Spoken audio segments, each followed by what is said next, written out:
75% of Southeast Asia's renewable pipeline at climate risk. Three-quarters of Southeast Asia's renewable pipeline faces critical climate risk by 2030, Zurich analysis finds.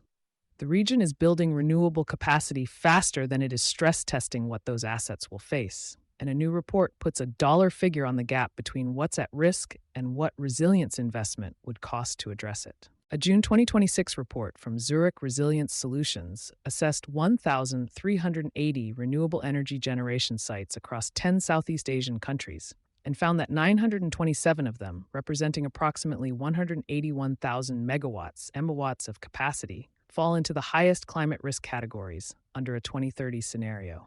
That is 75% of the assessed pipeline, covering solar photovoltaic, PV, onshore wind, hydropower, and geothermal projects that are announced, planned, or under construction.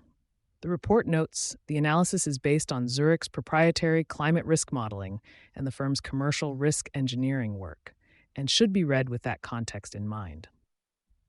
The Association of Southeast Asian Nations, ASEAN, has set a target of 45% renewable installed power capacity by 2030, from roughly 33% today. According to the report, reaching that target will require clean energy investment to reach approximately $190 billion annually by 2035, roughly 5 times current levels. The Philippines and Vietnam carry the largest combined exposure in the analysis, both because of the scale of their planned renewable pipelines and because renewables make up a significant share of each country's overall grid. Solar faces the steepest exposure. Hydropower carries the largest value at risk. Of the 4 technology types assessed, solar PV carries the steepest near-term risk profile. The report found 80% of all pipeline solar capacity falls into risk categories 4 or 5 by 2030, primarily driven by wind, hail, flooding, and wildfire exposure.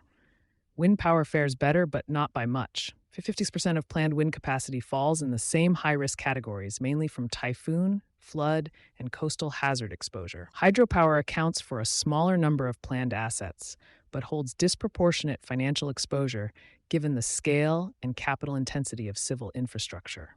Approximately 55% of planned hydropower capacity lands in categories 4 or 5, and hydropower carries the largest single value at risk figure, just over $82 billion, across the assessed portfolio.